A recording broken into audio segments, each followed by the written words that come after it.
সানজিদার চিৎকার শুনে সবাই বের হয়ে দেখে ঝড়ে উঠানের বড় জলপাই গাছটা উপড়ে গিয়ে গোয়াল ঘরের উপর পড়েছে। এতে 7 মাসের গর্ভবতী লাল গাভীটা জিহ্বা বের করে মরে পড়ে আছে। সবার সাথে তানজিনা, রাফিয়া আর আজওয়াদও এলো। সবার কষ্ট হচ্ছে। নিরীহ মৃত গরুর খোলা চোখ, পাষাণের চোখেও পানি এনে দেবে। এগুলান হইতাছে তোমার লাইগা ছোট বৌমা। তানজিনা অবাক হয়ে যায় শাশুড়ির কথায়। তানজিনার হয়ে জবাবটা আজওয়াদ দেয়, মা, ঝড়ে গাছ ভেঙে পড়েছে, এর মধ্যে তানু এলো কিভাবে? নতুন বউয়ের লাইগা কেউ আর দইরা ঘুমাইলো, বাইর বেলা কিছু আইব কেমনে? অলক্ষী একটা। আমা, বন্ধ করো, আমি নতুন বউকে বাইরে রাখছি, এতে তানুর কি দোষ? আফিয়া বলে, আপনার কানে এইসব মন্ত্র তো ছোট ভাবি দিছে ছোট ভাই। তা যা কইস আফিয়া। বলি তানজিনা আফা এত বড় সর্বনাশটা না করলে তোমার শান্তি লাগতাছিল না, তাই না? আজ অনেক রেগে যায়। আফিয়া আর একটা কথা বললে তোর হাড়গোড় সব ভেঙে দেব আমি। এই যে ভাবি আপনারে সাবধান করতেছি, তানুর সাথে এমন করে যদি আর কোনোদিন কথা বলেন, আমি আপনাকে দেখে নিব। আমি এতদিন অনেক সহ্য করেছি, আর না। অন্য সময় হলে তানজিনা খুশিতে গদগদ হয়ে যেত, কারণ আজওয়াত তার পক্ষ নিয়ে বাড়ির সবার সাথে ঝগড়া করছে। কিন্তু আজকে আজওয়াতের এই আদিক্ষেতা দেখে তার মেজাজ খারাপ হলো। তাছাড়া এই গাভীর নির্মম মৃত্যুটা সে মেনে নিতে পারছে না। এই বাড়িতে ওই জীবটাই তো ছিল যে নীরবে তার সব দুঃখের কথা শুনতো। তানজিনা গরুটার একটা নামও দিয়েছিল, সুখী। এটা নিয়ে এবারে সবাই কত ঠাট্টা করেছে। তানজিনার সবসময় মনে হতো খান বাড়ির মানুষগুলোর চেয়ে এখানকার হাঁস মুরগি আর সুখী তাকে বেশি ভালোবাসে। তাই এদের নিয়ে তানজিনার খান বাড়িতে একটা আলাদা সংসার তৈরি হয়েছিল। সেই সংসারের একজন আজ তাকে এসে ছেড়ে চলে গেছে। তানজিনার চোখ ভরে কান্না আসছে, কিন্তু এদের সামনে কাঁদলে এরা মজা পাবে, তাই ঘরে চলে গেল। ঘরে গিয়ে কাঁদতে কাঁদতে ভাবতে লাগলো, আমি যাকেই ভালোবাসি সে কেন আমাকে ছেড়ে দূরে চলে যায়? গতকাল সকালেও তো সব ঠিক ছিল, আমার জীবনটা সুন্দর সাজানো ছিল। এই ঝড়ে কেন সুখী মারা গেল? গাছটা আমার উপর কেন পড়লো না? একবার তো ভেবেছিলাম মরে যাব, কিন্তু আমি এত ভীতু যে মরার জন্য যেটুকু সাহস লাগে তাও আমার নেই। তারপর উপরের দিকে তাকিয়ে জোরে একটা চিৎকার দিয়ে বলে, আল্লাহ, আমার জীবনটা কেন এমন হলো? তুমি আর কত কষ্ট দেবে আমায়? না বিআই সাহেব, এইটা হয় না। আমার বাড়ির মাইয়া মতিনের ঘর করব না। আপনি জামাইয়ের নতুন বউ সারানির বাউ করেন। কথাটা বলছে তানজিনার বাবা। কাল রাতে সানজিদার কাছ থেকে সব শুনে আজ সকালেই তানজিনার বাপের বাড়ির লোকেরা খান বাড়িতে হাজির হয়েছে। তানজিনার বাবা জমির ভূঁইয়া আর চাচা কবির ভূঁইয়া আমজাদ খানের সাথে এসব নিয়েই তর্ক বিতর্ক চলছে। আর এদিকে তানজিনার মা সাবিহা বেগম তানজিনার ঘরে একান্তে বসে মেয়ের সাথে কথা বলছে। তিনি মেয়ের উপর ভীষণ রেগে আছেন। কবে তুমি এত বড় হয়ে গেলে তানু, যে এত বড় একটা ঘটনা নিজের মাকে জানানোর প্রয়োজন মনে করনি? তানজিনা একটু গম্ভীর আর ভারাক্রান্ত স্বরে বলল, সেই দিন আম্মু যেদিন তুমি আমাকে পর করে দিয়েছিলে, কসম দিয়েছিলে এই বাড়িতেই যাই হোক না কেন, ওই বাড়িতে যেন ফিরে না যাই। পিটিয়ে তোমার পিঠের চামড়া তুলে নেব আমি। এমনিতে তো মায়ের কোনো কথা শোনো না। সেদিন রাগের মাথায় একটা কথা বলেছি, আর সেটা ধরে বসে আছো তুমি। কবে বুঝবে তোমার চেয়ে দামি আমার কাছে এই দুনিয়ায় আর কিছু নেই? তানজিনা মায়ের এই কথা শুনে আনন্দে কেঁদে দিল। আম্মু। সাবিহা বেগম মেয়েকে টেনে বুকে নিলেন, একটু ধীর গলায় বলতে লাগলেন, যখন তুমি জন্মালে তখনই ঠিক করেছিলাম তোমার জীবনটা আমার মতো হবে না। তুমি পড়বে, বড় চাকরি করবে, নিজের পায়ে দাঁড়াবে। আর তুমি আজও ওদের সাথে প্রেম করে সব নষ্ট করে দিলে। তোমার বাবা যখন তোমার বিয়ে ঠিক করে, সেই বিয়ে ভাঙার জন্য আমি কি না করেছি। মায়ের এই কথা শুনে অবাক হলো তানজিনা।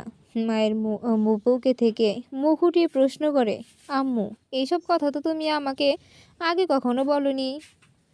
সাবিহা বেগম একটু হাসলো। তুমি কখনো জানতে চেয়েছো? দোষ তোমার না। আসলে যে নারীর স্বামী তাকে সম্মান করে না, সেই মেয়ে শ্বশুরবাড়ির মানুষ কিংবা তার সন্তানদের কাছ থেকে সম্মান পায় না। তানজিনা অস্ফুট স্বরে বলে, আম্মু,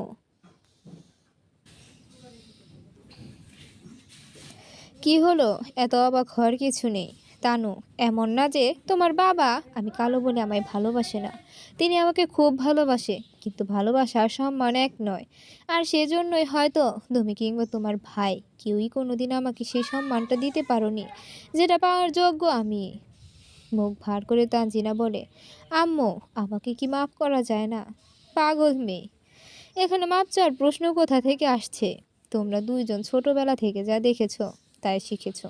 তোমার বাবা যদি আমাকে সম্মান দিত, তবে কখনো কারো সাহস হতো না আমাকে অপমান আর অসম্মান করার। কিন্তু তা নো, এই বয়সে এসে বুঝতে পেরেছি যে ভুলটা আমার ছিল। ততক্ষণ সংসারে মানিয়ে নেওয়ার চেষ্টা করো, যতক্ষণ সেখানে তোমার সম্মান বজায় থাকে।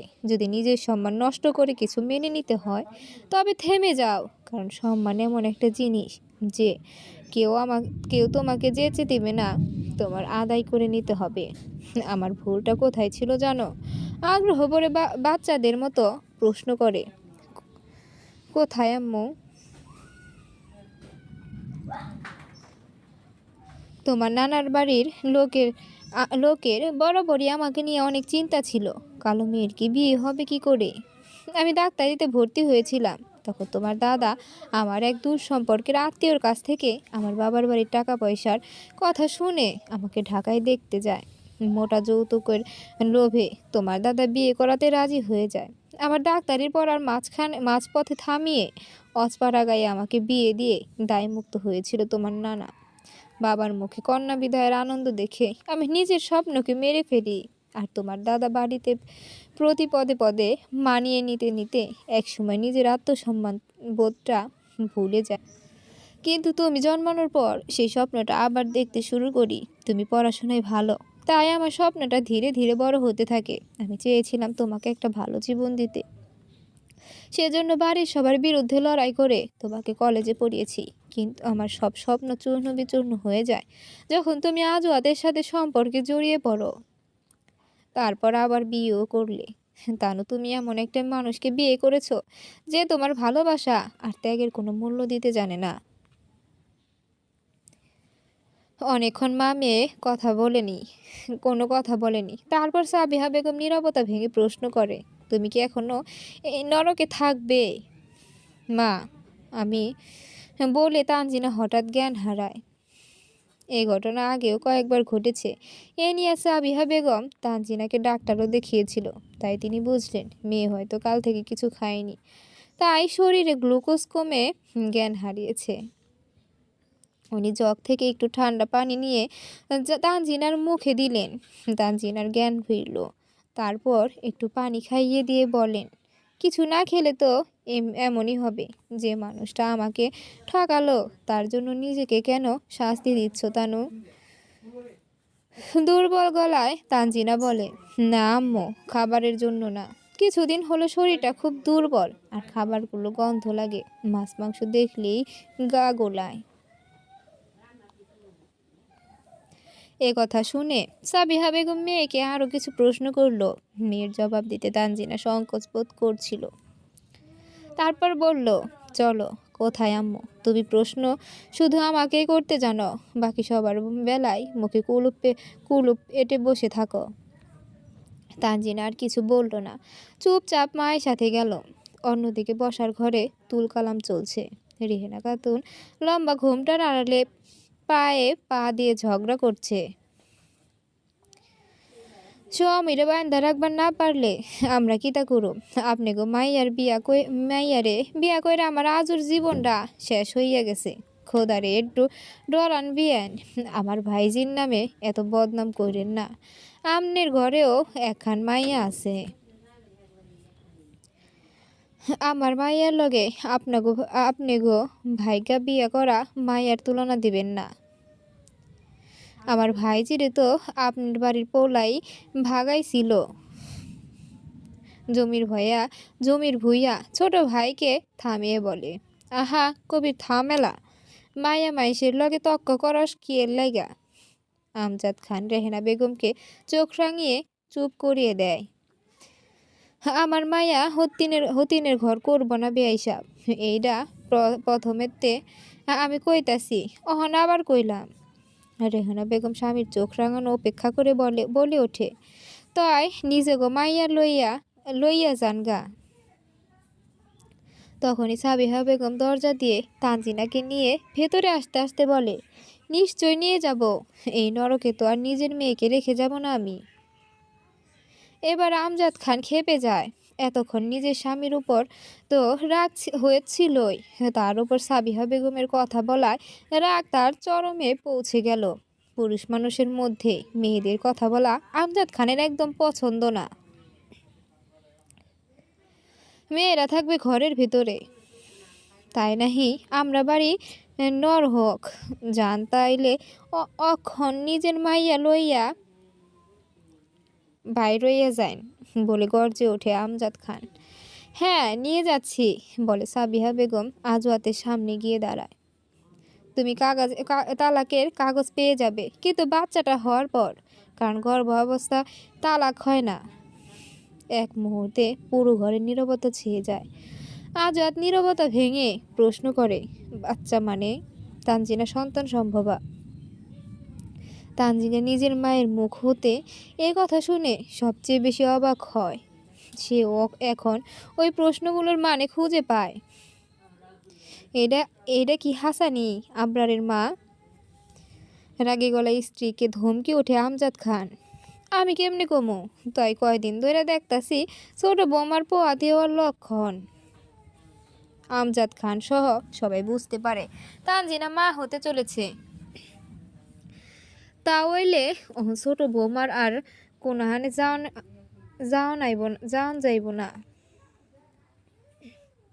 তাহলে বেআই সাহেব, আপনি আপনার ছেলে আর নতুন বইয়ের তালাকের ব্যবস্থা করুন। সাবিহা বেগমের কথায় জমির আর কবির ভইয়া সায় দেয়।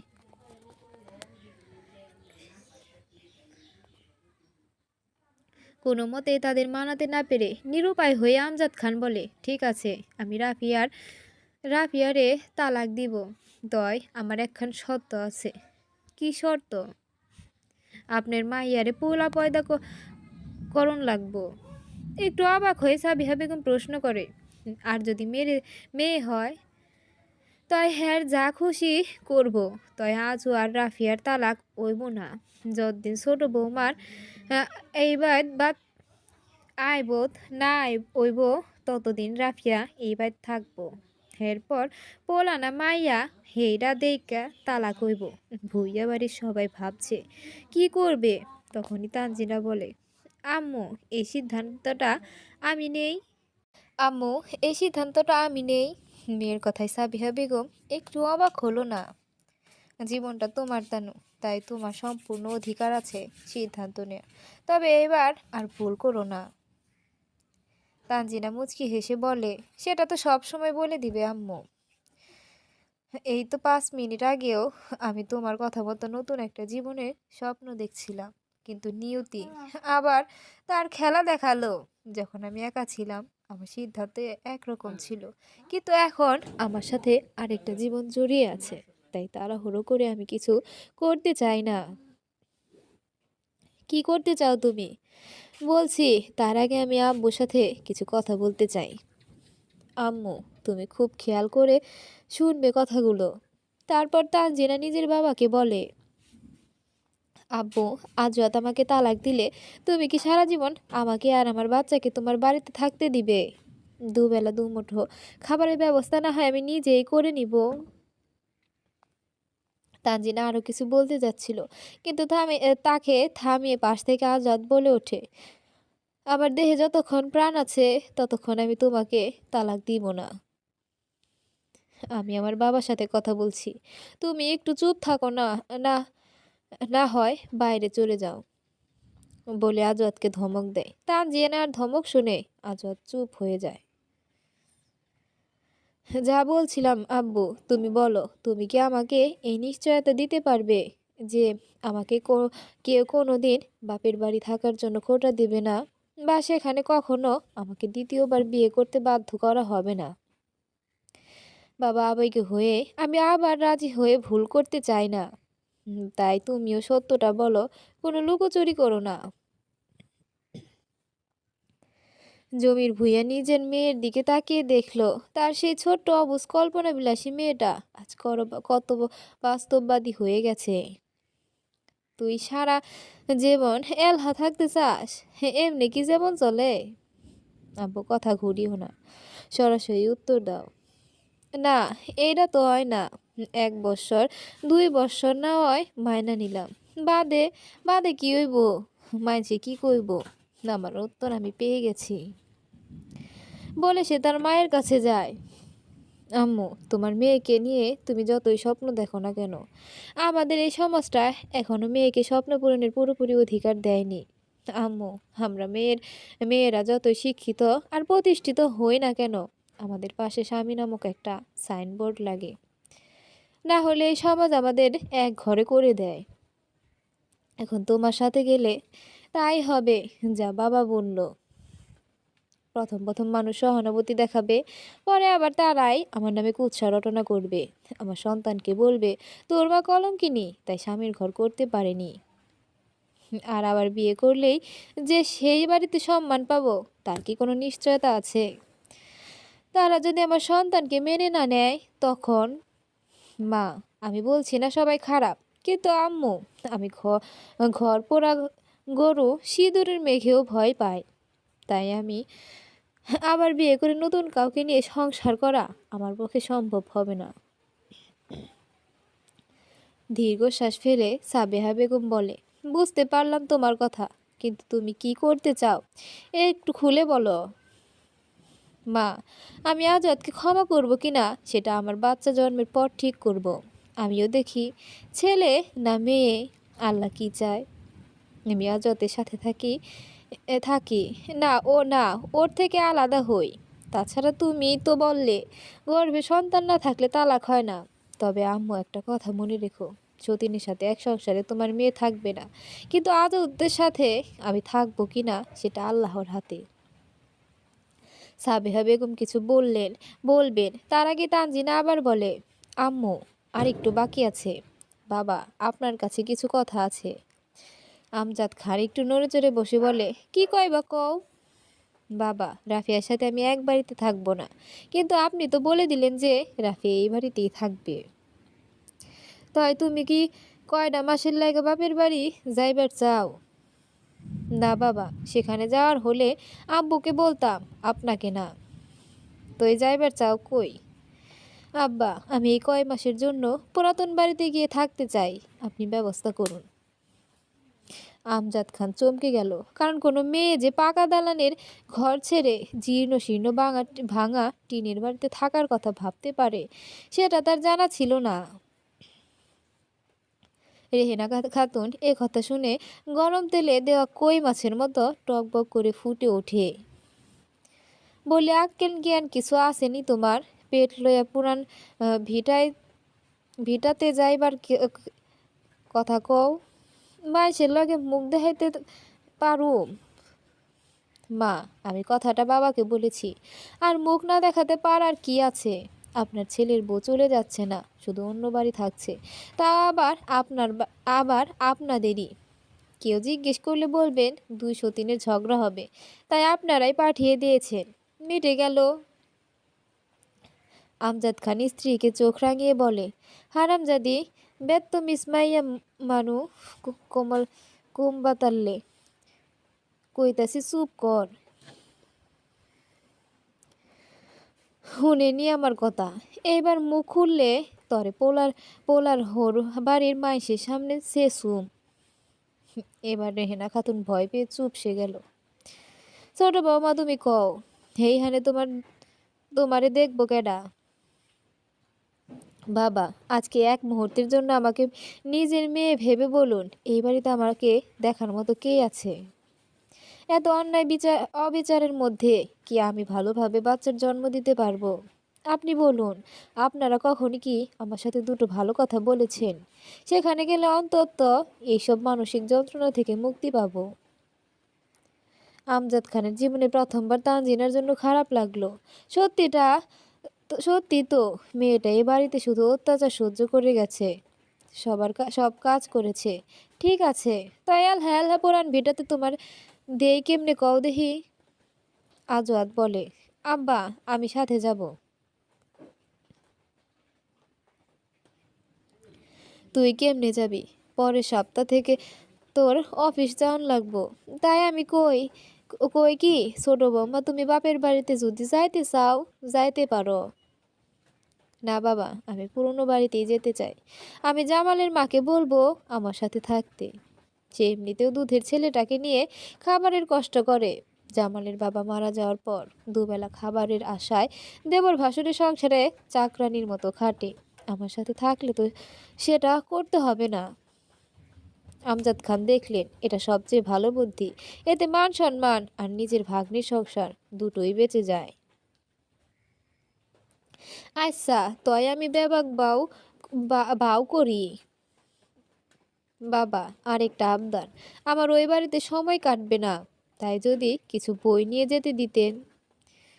হনি বা পথে থাইকা বই পড়লে আমার নাতি বিদ্যালয়ে জন্ম নিব।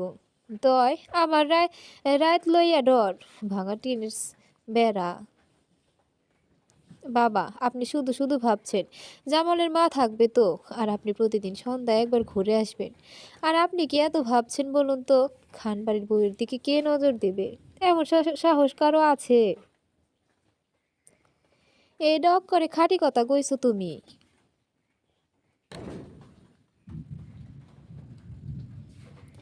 আবারও মা মেয়ে একান্তে। তানজিনা মাকে জড়িয়ে ধরে বলে, আমার উপর আবার তোমার অনেক রাগ হচ্ছে তাই না আম্মু? মেয়েকে ছাড়িয়ে সাবিহা বেগম বলে, সত্যি বলতে তোমার উপর একটু আগে রাগ হয়েছিল, কিন্তু এখন ভেবে দেখছি তুমি ঠিক বলছো। তানু, তুমি তখন অনেক ছোট। তোমার বাবা আর আমার মধ্যে সামান্য একটা বিষয় নিয়ে কথা কাটাকাটি হয়। তিনি আমাকে খুব মেরেছিলেন, আমার অনেক রাগ হয়েছিল। আমি তোমাকে নিয়ে বাবার বাড়ি চলে গিয়েছিলাম। প্রথম 2-3 দিন সব ঠিক ছিল। এরপর থেকে শুরু হলো সবার কথা, তোর স্বামী কোথায়, কবে আসবে। একদিন তোমার নানা ডেকে বলে তিনি তোমার বাবাকে খবর পাঠিয়েছে আমাকে ফিরিয়ে নেওয়ার জন্য, আমি যেন তার সাথে ফিরে যাই। যদি তা না করি তাহলে যেন আমি তোমার বাবাকে তালাক দিয়ে দেই আর তোমাকে তোমার বাবার সাথে পাঠিয়ে দেই। কারণ তার কথা ছিল তালাকপ্রাপ্ত কালো মেয়েকে কেউ হয়তো বিয়ে করবে, কিন্তু বাচ্চা থাকলে তা প্রায় অসম্ভব। এরপর আমার পক্ষে তোমাকে ছেড়ে থাকতে পারা সম্ভব ছিল না বলে তোমার বাবার সাথে ফেরত চলে এলাম। তিনি সবার সামনে কথা দিয়েছিলেন আর কখনো আমার গায়ে হাত তুলবেন না। কিন্তু কি বলতো, কিছু পুরুষ মানুষ হয় কুকুরের লেজের মতো, কখনো সোজা হয় না। তিনি আবার এই একই কাজ করছিলেন। তবু আমি বাবার বাড়ি যাইনি, কারণ বাবার বাড়ি গেলে আবার সেই এক ঘটনা ঘটতো। তাই মার খেয়েও সংসার করে যাচ্ছি। তোমার বাবা আমাকে খুব বেশি মারতেন না, কিন্তু দুটো থাপ্পড়ই যথেষ্ট ছিল আমার ভেতরটা ভেঙে দেওয়ার জন্য। এমনকি তোমাদের সামনেও কত মার খেয়েছি। সেই জন্য হয়তো তোমরাও তোমারও আমাকে কখনো সেভাবে মূল্য দাওনি। আম্মু, জানো তো, তোমার নানাকে প্রশ্ন করেছিলাম আমি তার মেয়ে কি কোন কোনো হক নেই, কেন ওই বাড়িতে আমি সারা জীবন থাকতে পারি না? তিনি জবাব দিয়েছিল, হক ততক্ষণ পাবো যতক্ষণ সাথে স্বামী নিয়ে যাব, অথবা সব অতীত মুছে দিয়ে ফেরত যাব। আমি বুঝতে পারছি যে কথা আমি বাবার বাড়িতে 2 দিন থেকে বুঝেছিলাম সেটা তুমি এখন বুঝে গেছো। তবে তোমাকে একটা কথা বলি, যাই হোক আমাকে লুকিয়ে যেও না। তবে তোমাকে একটা কথা বলি, যাই হোক আমাকে লুকিয়ে যেও না। আমি হয়তো তোমাকে ওই বাড়িতে সব সময়ের জন্য রাখতে পারবো না, কিন্তু তোমার লড়াইয়ের সাথী হতে পারবো। নিজেকে কোনোদিন একা মনে করবে না। মনে রাখবে তোমার মা তোমার সাথে সব সময় আছে। ভূঁইয়া বাড়ির লোকজন চলে গেল। কিছুদিন পর রাফিয়া আর আজওয়াতের বৌভাত হয়। এরপরই তানজিনা খানদের পুরানো বাড়িতে উঠে যায়। আজওয়াত ঢাকা চলে যায়। 1 মাস পর পর শুক্রবারে আজওয়াত আসে তানজিনার কাছে। তানজিনার সাথে তার শুধু কুশলাদি বিনিময় হয়। তখন তানজিনার 7 মাস চলে। তার নানা কিছু খেতে মন চায়। তানজিনার শ্বশুর প্রতিদিন একবার এসে খোঁজ নিয়ে পরদিন বাজার পাঠিয়ে দেয়। ইদানিং তিনি তানজিনাকে খুব সমীহ করে। বাইরে চুলায় গরুর মাংস রান্না করছে জামালের মা। জামাল উঠানে আতা গাছটির নিচে মাটি নিয়ে খেলছে। তানজিনার খুব মিষ্টি কুমড়া দিয়ে গরুর মাংস খেতে মন চাইছিল, তাই এই রান্না। মাংসের গন্ধ নাকে পৌঁছাতে ঘর থেকে একটা বই নিয়ে এসে উঠানে বসে তানজিনা। সে কপাল কুণ্ডলা পড়ছিল। হঠাৎ আজাদ এসে দাঁড়ায়। তানজিলা কেবল বইয়ের এই লাইনটা পড়েছে, যেখানে কপাল কুণ্ডলা নবকুমারকে বলেছে, পথিক তুমি পথ হারাইছ। আজাদকে দেখে তানজিনার তাই মনে হলো সে পথ হারিয়েছে। জামালের মা ব্যস্ত হয়ে পড়ে, ভাইজান আমনে ভিতরে গিয়া বহেন, আমি শরবত কইরা আনি। তানজিনা ধীরে ধীরে উঠে ঘরে চলে যায়। আজও যায়। তানু তুমি ভালো আছো? তোমার বাড়ি থেকে অনেক বেশি। তা হঠাৎ কি মনে করে? কেন? আমি তো এখানে আসি, সেটা মাসের প্রথম শুক্রবারে। আজ তো মঙ্গলবার, আবার মাসের শুরুও নয়। জমির একটা মামলা ছিল, তারা হাজিরা দিতে এসেছি। ভাবলাম তোমাকে দেখে যাই। ভালো করেছ, খেয়ে যেও। কিন্তু তুমি তো মিষ্টি কুমড়া খাও না। আমি জামালের মাকে বলে আসি একটু তরকারি আলাদা করে রাখতে। থাক না, একদিন খেলে কিছু হবে না, তুমি বসো। যাওয়া পছন্দ, তার জন্য জীবনের এক মুহূর্ত ব্যয় করা উচিত নয়, তাতে বিরক্তি বাড়ে বলে তানজিনা চলে যায়। এই কয় মাস আজাদ তানজিনাকে অনেকবার জিজ্ঞেস করতে চেয়েছে, যদি মেয়ে হয় তবে কি সে কি করবে, কিন্তু আজকেও জিজ্ঞেস করতে পারেনি।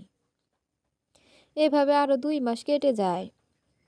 একদিন ফজরের সময় জামালের মায়ের চিৎকার শোনা যায়, ওরে কেউ আসনি, জলদি বাইর নাইলে সর্বনাশ হয়ে যাইব। চিৎকার শুনে খানবাড়ির সবাই বের হয়ে উঠানে আসে। রেহানা খাতুন বিরক্ত হয়ে বলে, কিলা এমনি চিল্লাস কেন? জামাইলার মা, কে মরছে নি? বিলাপ করে জামালের মা বলে, আল্লাহ বিভীষণী তা কি তা কন, বাবির বেদনা উঠছে, সুরাইয়া কিছু করুন। রেহানা খাতুন মুখ বিকৃত করে, ওহ খুব এলহা থাহনের শখ উতলায় উঠছে নি এখন। আমজাদ খান স্ত্রীকে উদ্দেশ্য করে বলে, হারামজাদি তোর মনটাই চাইতেছে কি যে করবার লাইগা, কিন্তু এখন সময় নাই। জামাইল্লার মা, তুই এখন দৌড়াইয়া গিয়া দাই আর ওই বাড়ির করিম মুন্সির বোরে ডাইকা লইয়া আয়, আর তোমরা হকগুলোতে লও, পুরান বাইত যাওন লাগবো।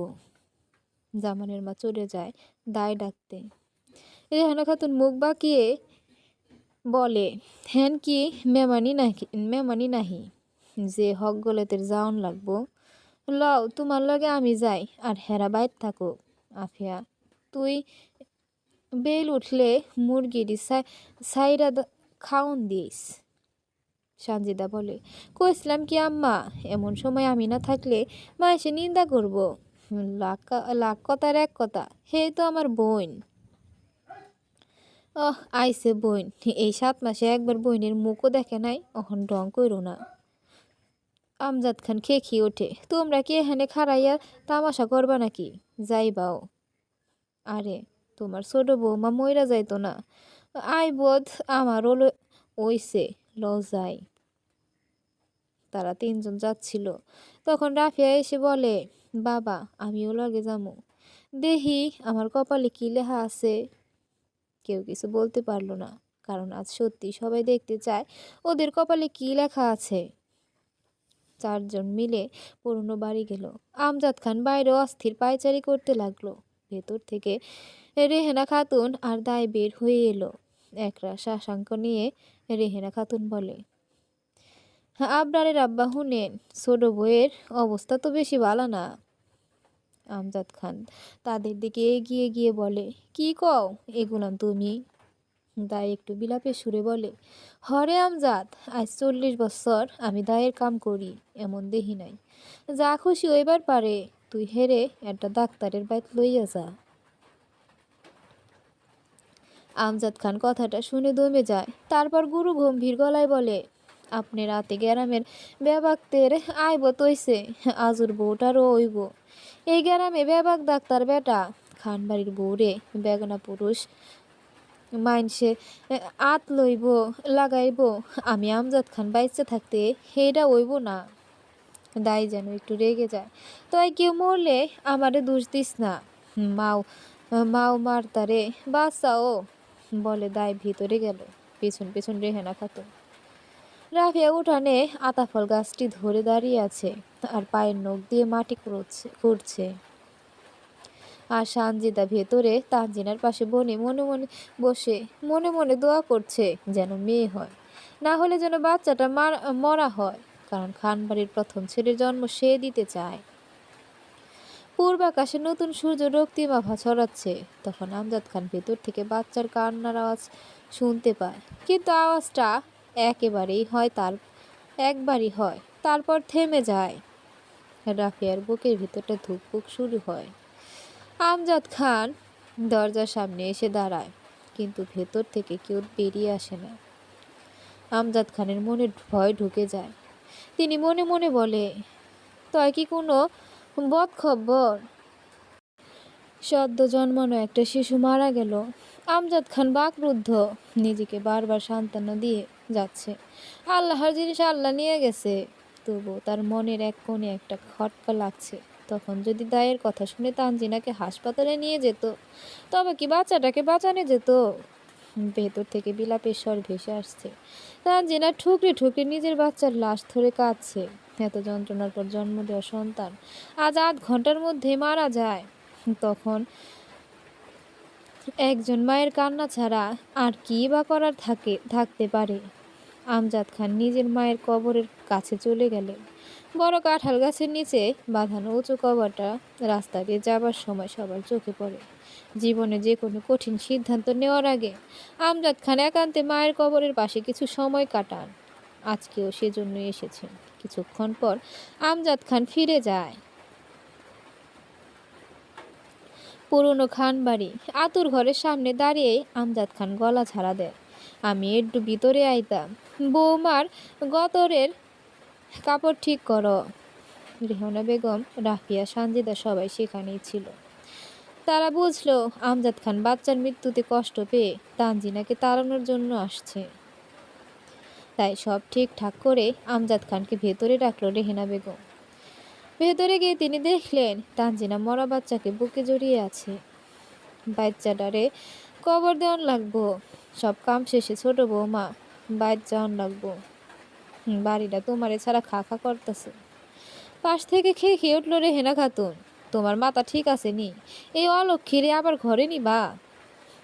আরে তোমার নাতি মইরা গেছে, বক্সের প্রথম বাতি নিবাইয়া গেছে এইটার লাইগা। কথা কম কও আবরারের মা, আমি যা কইছি তাই হইব। আজও আইলে রাফিয়ার লগে হ্যার তালেকের কামটা সাইরা ফেলামু। তানজিনা তক্ষণে হুঁশ ফিরে পায়। সে আমজাদ খানের কথা শুনে চমকে ওঠে, ফুপিয়ে কেঁদে ওঠে। বাবা, আমি তো আপনাকে নাতি দিতে পারিনি, সে তো জন্মের পরে চলে গেল। তাহলে?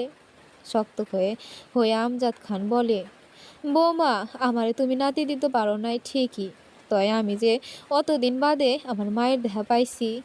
বাবা, বৌমা, আমার মায় যখন মরে আমি খুব ছোট, বইনে ওইতে গিয়া মায় মইরা গেল। মায়ের মুখখান ছাড়া ওহন আর কিছু তেমন দিশা করবার পারি না। তখন অত ডাক্তার বিদ্যা আসিল না, তাই আমার মাই বাঁচে নাই। আজ সব থাইকাও আমার নাতি বাঁচে নাই, এর কারণ আমার জিদ। আমি পাপি, তাই পাশ্চিস্তির করো। এর আগে তুমি মাফ করো আমারে। বাবা, এরকম বলে আমাকে আর কষ্ট দিবেন না, তয় আমার মায়েরে লইয়া বাইর চলো যাই, বলে তানজিনার পাশে ঘুমিয়ে থাকা বাচ্চা মেয়েটাকে কোলে তুলে নেয় আমজাদ খান।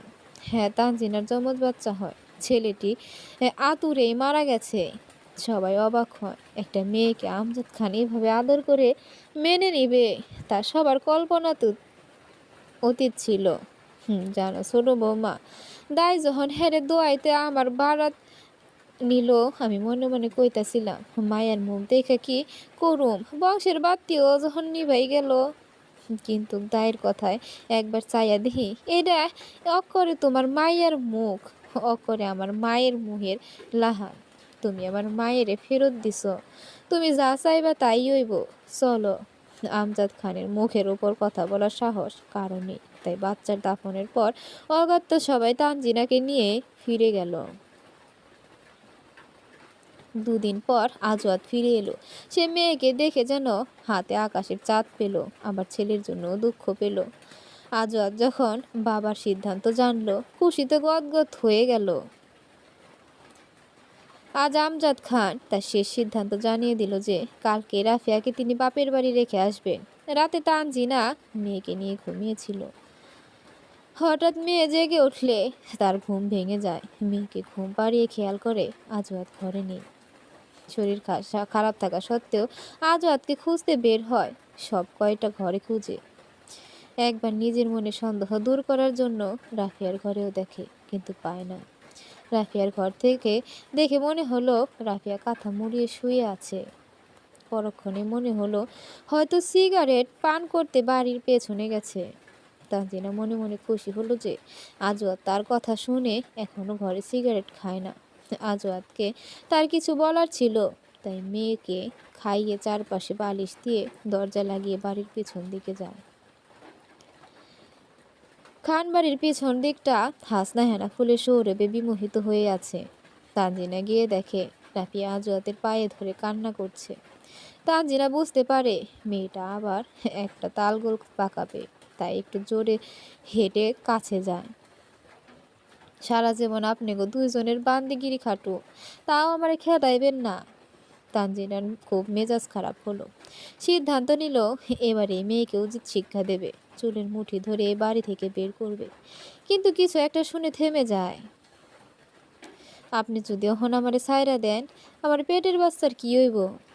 তানজিনার পায়ের নিজের মাটি সরে যায়। না, আর কোনো ভনিতা নয়। সে সোজাসুজি গিয়ে আজওয়াতের সামনে দাঁড়িয়ে বলে, এই মেয়েটার পেটে তোমার বাচ্চা? সত্যি কথা বলো। আজওয়াত নিজেকে স্বাভাবিক রাখতে চেষ্টা করে বলে, হ্যাঁ। কেন করলে এটা? তুমি মিথ্যে বলছো না তো? তুমি তো এই মেয়েটাকে কখনো মেনে নিতে পারোনি। তা নয়, এতে তোমারও দোষ আছে। এই কয় মাস আমাকে নিজের কাছে ঘেঁষতে দাওনি, আমার কাছে গেলে দূরে দূর করেছো।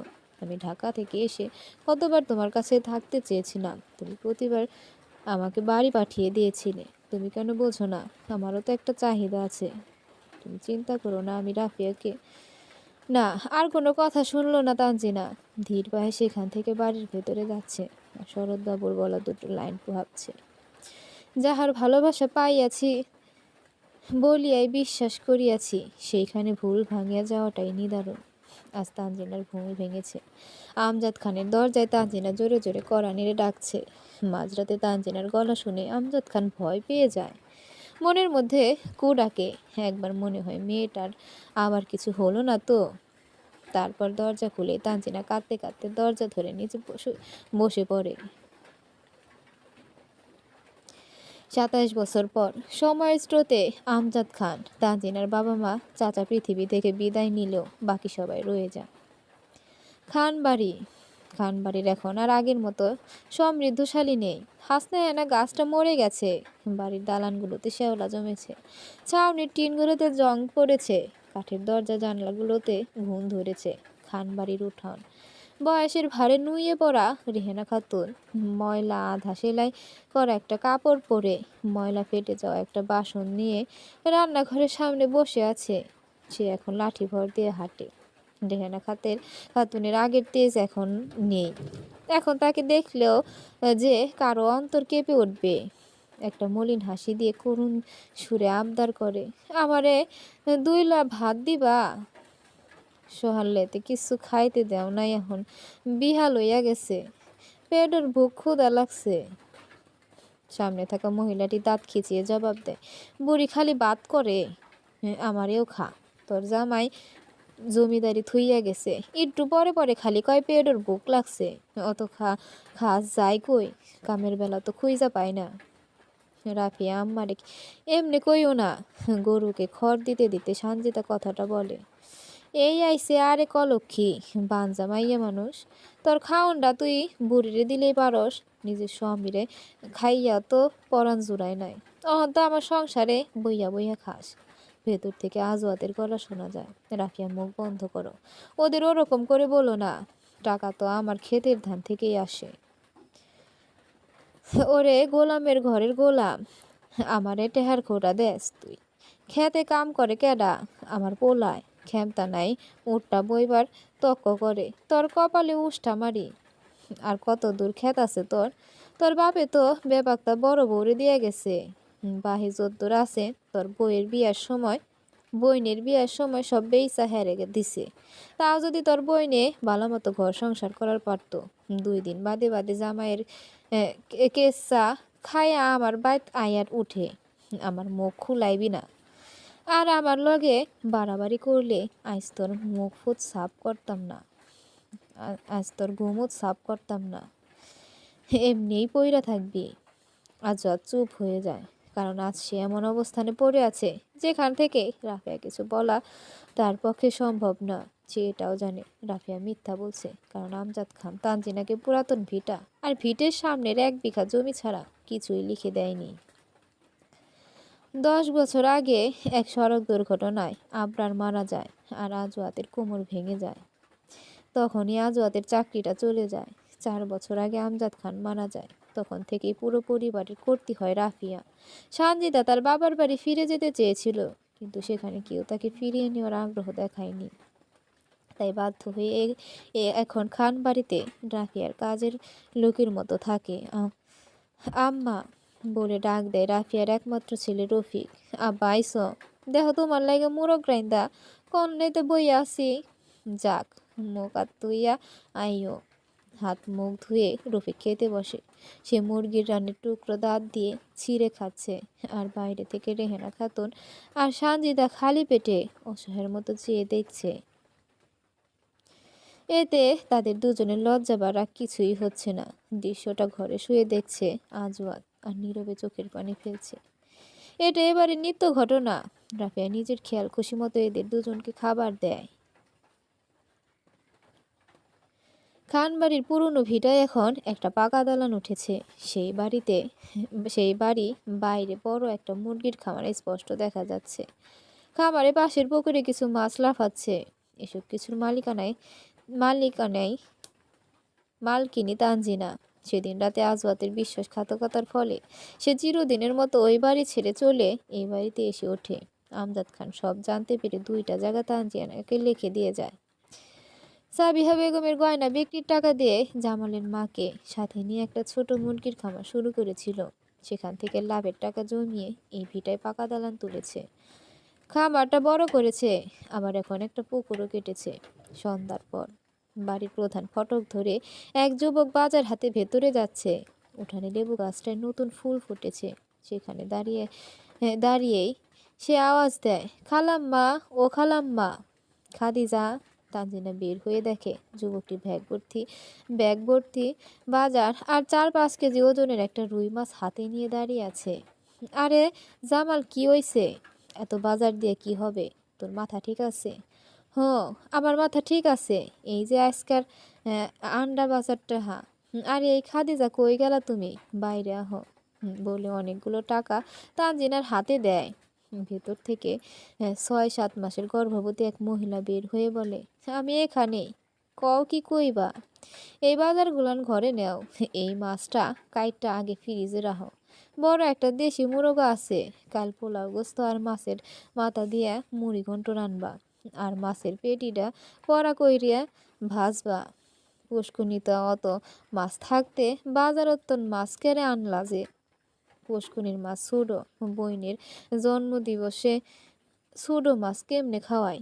এর লাইগা মুন্সি বাড়ির পুষ্কুনিতে জেলে দিয়া বড় মাছ ধইরা আনলাম। কাল সহাল সহাল রাইন্দো। খাদিজা হলো জামালের স্ত্রী।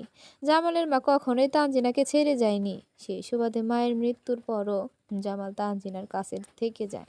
খাদিজাকে তানজিনাই পছন্দ করে বিয়ে করায়। যাক, এই বাড়িতে কারো অন্তত মনে আছে কাল আমার জন্মদিন। না হলে মানুষ জানতো আমার বিয়ে ভেঙে গেছে, সেই নিয়ে চিন্তা করেছে আর মরা কান্না কাঁদছে। ভেতর থেকে বের হতে হতে কথাগুলো বলল তানজিনার মেয়ে তারিন। বোনে, এটা তুমি কিতা কইলা? তোমার জন্মদিবস আমি ভুইলা যাবো এটা হয়? তানজিনা একটু রেগে বলে। তাই বলে এত বাজার? আর তুই ভুলে যাস কেন? খাদিজা গর্ভবতী, এত কাজ করা তার পক্ষে কষ্টের। জামাল কিছু বলার আগে খাদিজা বলে, খালাম্মা আপনি এত চিন্তা করেন না, আমি তো খালি রান্ধি, আর বেবাক ভারী কাম তো আপনি আর আপনার পোলাই করেন। ডাক্তারে কইছে একটু গতর খাটাইলেই এই প্যাডের বাচ্চার লাগা বালা। আপনারা তো কোনো কামই করবার দেন না, কিন্তু তোরা যার জন্য এত কাজ করবি সে দেখ কেমন ঠায় দাঁড়িয়ে আছে। বলি, সে আমাদের কোনো কাজে কোনোদিন সাহায্য করেছে? জামাল একটু রেগে গিয়ে বলে, খালাম্মা এটা কি কথা কোন?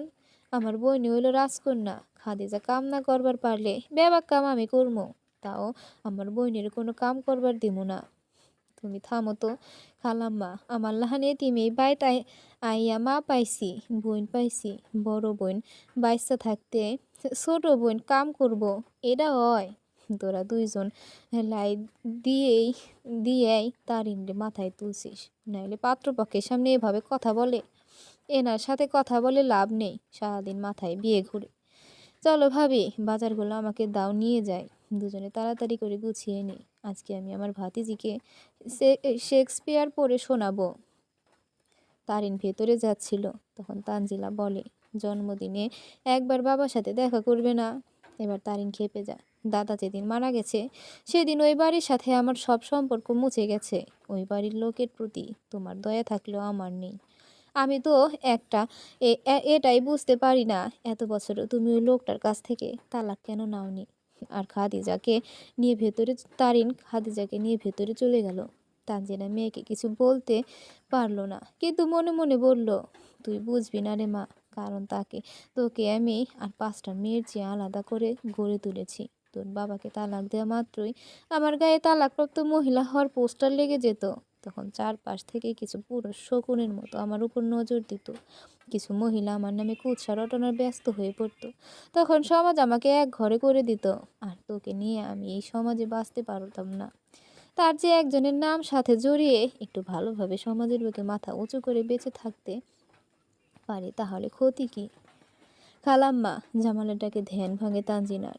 হ্যাঁ বলো। একটু অভিযোগের স্বরে জামাল বলে, খালাম্মা আপনি বইনের উপরে রাগ করেন কেন? বইনে কত বড় চারহি করে।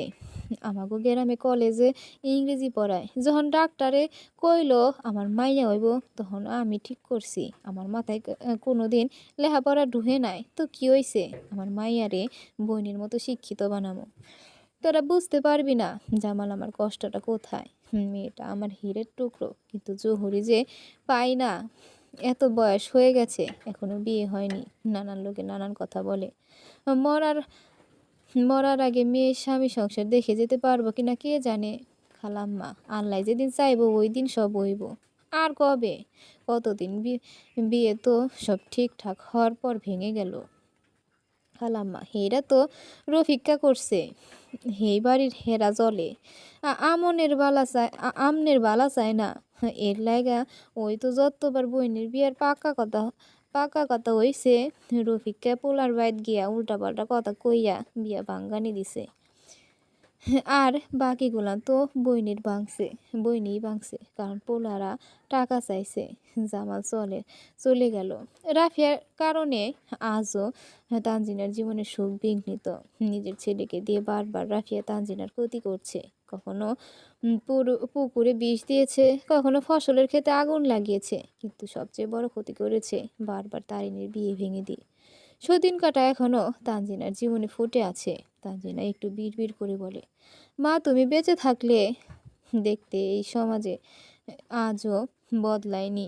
মেয়েরা যতই প্রতিষ্ঠিত হয়ে যাক না কেন, তাদের পাশে স্বামী নামের একটা সাইনবোর্ডের প্রয়োজন হয়। রাতে দারিনের আওয়াজ শোনা যায়। তানজিনা ওকে দিয়ে দেখে তারিন খাদিজাকে পড়ে শোনাচ্ছে, blow blow the winter wind, through you are not so unkind as men ingratitude. Tanzina দীর্ঘশ্বাস ফেলে নিজের ঘরে চলে যায়। সে ঘরের জানালা দিয়ে বাইরে তাকিয়ে দেখে অন্ধকারাচ্ছন্ন রাত। তানজিনা খেয়াল করে বাইরে ঝিঝি পোকাগুলোর আওয়াজ অন্ধকারটা ক্রমশ গভীর থেকে গভীরতর করে তুলছে।